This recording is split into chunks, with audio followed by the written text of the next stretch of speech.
ba senior citizen? Taas nga naman. May mga asim pa.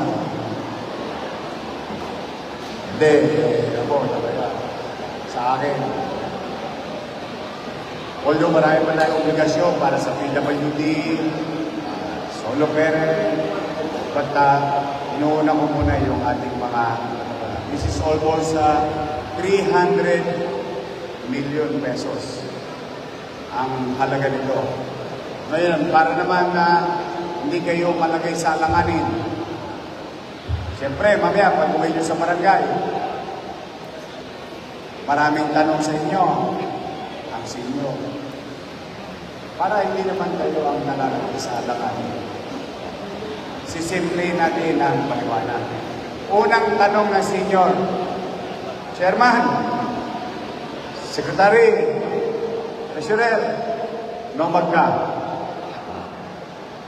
Ang sagot ay 1.5. Oh! 1.5 lang. Tama naman yung tanong. Huwag kayo, tsatsagayin nyo lang mga lola ko. Para hindi rin kayo pagtintangan, hindi rin kayo katinisan.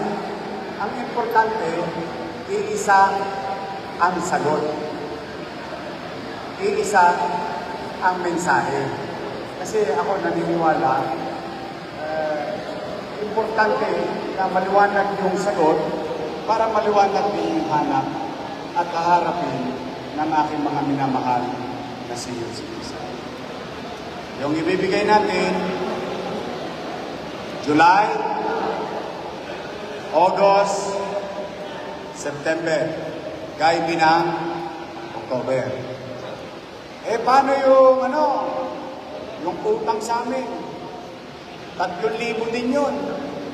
O maalala ninyo, tinaasan, yung maghahalalan, ginawang 1,000. Hindi may utang ngayon ng Maynila.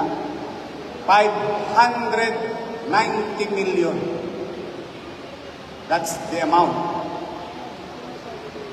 For whatever the reason is, one thing is for sure. Sabi nga panahon Jerusalem, hindi po nila alam ang kanilang ginagawa. So that would be April, May, June. 3 months. 3,000. Katulad ng napakinggan yung kahapon, ano sinabi ko? Ano man ang obligasyon na nagdaan, kakaharapin ko. Kaya, ang sasabihin natin sa mga lolo't-lola natin, Nay, steady ka lang sa Getty. Tukod pa ang Maynila. And this might happen in the coming quarters. Ang sabi ni Yorme, pag nakaluwag-luwag, halimbawa, sigurado ako, gagawa ko rin ng paraan yung December para sa 4th quarter. For sure yun. Dahil hindi ko matitiis yung mga matatanda sa totoo lang. Naibalik na natin yung gatas, naibalik na natin yung birthday cake. O ngayon, yung allowance, itinama na natin. For sure, mangyayari ulit to sa December. Now, halimbawa, lumuwag. Nagkaroon ako ng elbow room. Posible na yung 3 bulig, mabumbay ko. Uhulog-hulugan ko. Ano yung mga posibilidad? Hindi pa guarantee, ha? Basta mga posibilidad. You have to be very careful with your words para yung mga matatanda natin, alam lang nila yung aasahan nila. In a good day, December, halimbawa, shopping talaga tayo, 1,500 plus 1,000. 2,500. 2 bulig na lang ang utang ko. Pag hindi nangyari, first quarter naman, next year. Ibig sabihin, kahit anong mangyari, ikilalangin ko yung obligasyon ng nakaraan. But for the meantime, yung sa panahon ko, sa pamamahala natin, pipilitin ko maging takdang panahon. Sa takdang panahon, maibigay. Kaya biruin niyo yung mga lola natin. Nay, anong gusto mo? 1,000? Laway lang? O 500 pero tapat at totoo? Oh, totoo naman. That's why, I'm very careful. Ang lahat ng yan ay pasan-pasanin ko at hindi ko inireklamo. Gusto ko lang, ayaw ko kayong sisihin. Binati-bati ko na nga yung ilan sa inyo eh. Tapos ilalagay ko pa kayo sa problema. O hindi rin totoo ako. Buti nang sabihin ninyo, sa akin nang galing. Kasi yun ang tunay na sitwasyon. Para hindi kayo aawayin, nako, mahirap kalaban ng lolo't-lola ko. Matatapang yun. Talagang kukulitin kayo nun. Para hindi na kayo masisi. Yun lang, ganun lang ang eksplanasyon. Importante, umuusad. Importante, nakatatawid. Mahirap na mahirap ang cash situation natin. Pero tingin ko, makararaos din. Next week nga, baka may good news na naman ako sa isang sektor. Kasi nakadali ako kagabi. Meron akong nadisgrasya kagabi. Salamat sa flood control. Huli sila lahat. Yad ba sila sa Maynila? May mga nakadelay siya naman ako. Yun, at tulad ng nangyari sa nasingil ko, naibigay ko sa PLN, 58 million. Tapos sa teacher, 2 bulig. April pa yun. April, May, June, July, August, September. Pero 2,000 man lang. 25 milyones yun. Kumbaga, pag may kinita, may isusubok. Literal, hand to mouth ang city. Pero, pasasamba, gugulong din ang bola. Nakakatawid din tayo. May rarawas din natin. Ha? So, yun ang paliwanag. Nothing more, nothing less. Ang nagsasabi ng tapat, nagsasama ng, at ako'y naniniwala, mauunawaan kayo ng inyong mga senior citizen. Pangalawa, ay balik na yung gatas. Okay, kung allowance, nag-normalize na. O tapos, baka may allowance ulit sa December, plus sabihin nyo sa mga lolo't lola ko, tuloy ang pamasko ko sa kanila sa December.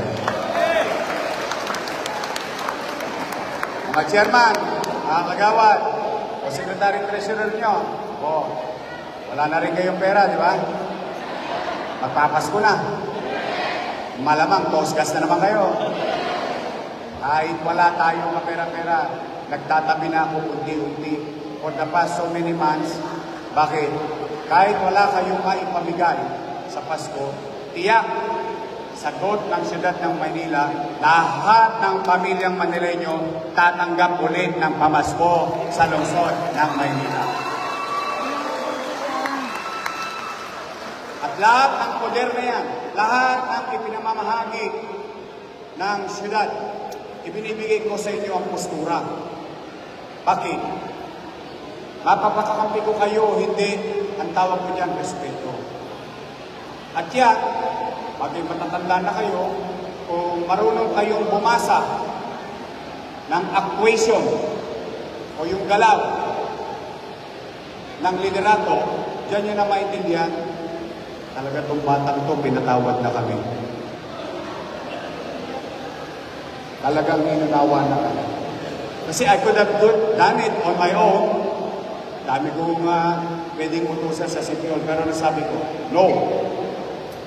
You have to give back the respect to the barangay. Give them that postura na sila mag-implement para sa kapwa nila sa loob ng kanilang nasasakupan sa barangay. Yan ang pagkala na binibigay ko sa inyo. Pangatlo, nadali nyo na yung first quarter, second quarter. Tama ba? Kung inyong RPT, tama? Nakuha nyo na ba? Hindi nyo nakuha yung first quarter, second quarter. Hindi nyo nakuha ng panahon nila. Nung panahon ko, nakita ko, binigay ko agad sa inyo. Wala akong pinili. Pag yan, dumating na. Nandiyan na. Diba? Ay tabi na. Ipilitin kong impukin yan. Hopefully, cross finger. Baka makuha nyo rin ng December kahit pa paano may matulog kayo sa kanya-kanya. Okay?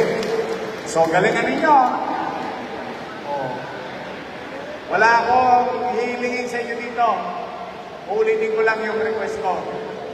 Pwede maglinis tayo ng barangay natin? Pwede? Total, nag-normalize na ang hapon ng basura, di ba? Wala nang tambak. Nakukuha na ng maayos unti-unti. Nag-normalize na.